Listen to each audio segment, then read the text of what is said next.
Hello everyone, তো শীতের দিনে এই রকমের একটা রেসিপি রান্না করে বাড়িতে খাবে। অবশ্যই তোমাদের খেতে খুব ভালো লাগবে। এটা আমি কিভাবে রান্না করলাম তাই তো। তো প্রথমে আমি তেলের সাথে সামান্য পরিমাণ চিনি, পাঁচফোড়ন দিয়ে কোচানো পেঁয়াজগুলো দিয়ে দিলাম। তার সাথে দিয়ে দিলাম কাঁচা লঙ্কা আর একটা গোটা পেঁয়াজ। এরপর কাঁচা লঙ্কাটা হালকা করে ভেজে নেব। আর এদিকে একটা মশলা তৈরি করে নিচ্ছি। এখানে ছিল ধনেপাতা, টমেটো, গোটা জিরে, আদা, পেঁয়াজ, রসুন। আর এই কাঁচা লঙ্কাগুলো এর মধ্যে অ্যাড করে দেব। আর এর মধ্যে আমি পেস্ট করে দিয়ে দিয়েছি পেঁয়াজগুলো ভাজা হয়ে যাওয়ার পর। তারপর নুন, লঙ্কা, হলুদ সামান্য পরিমাণ করে দিয়ে দিয়েছি। আর এর সাথে কিন্তু তোমরা দারুচিনি, এলাচ, লবঙ্গর পেস্টটাও দিয়ে দেবে। এরপর খুব ভালোভাবে এটাকে আমি নেড়ে নিচ্ছি।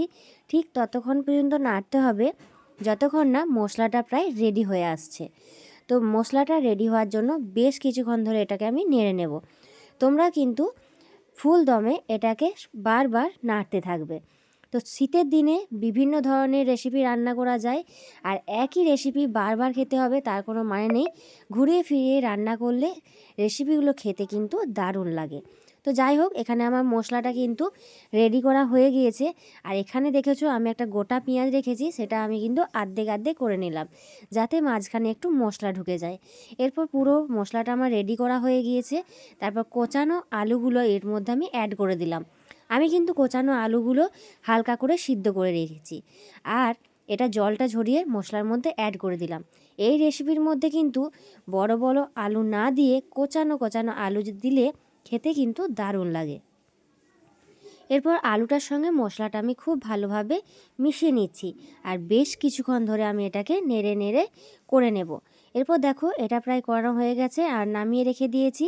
এরপর কড়ার মধ্যে সামান্য পরিমাণ নুন, হলুদ আর সর্ষের তেল দিয়ে আমি এগুলোকে মাঝামাঝি একটু কেটে নেব। কেটে নিলে কি হবে, নুন আর হলুদটা কিন্তু এর মধ্যে প্রবেশ করে যাবে।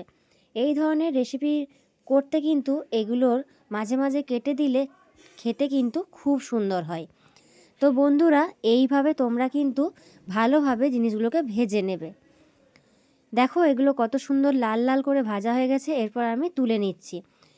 তারপরে এর মধ্যে আমি দিয়ে দিলাম আগের থেকে রেডি করা তরকারিটা। এরপর বেশ কিছুক্ষণ ধরে ফুটিয়ে আর মাখো মাখো করে নেব। তারপর ঢেলে একটা পাত্রেতে নিয়ে নেব। আর গরম গরম পরিবেশন করলে কিন্তু এই জিনিসটা দারুণ লাগে খেতে। অবশ্যই কিন্তু একবার বাড়িতে ট্রাই করে দেখো, তোমাদের অবশ্যই ভালো লাগবে। তো নতুন নতুন রেসিপি পেতে এই চ্যানেলটাকে অবশ্যই একটু সাবস্ক্রাইব করে পাশে থাকবে।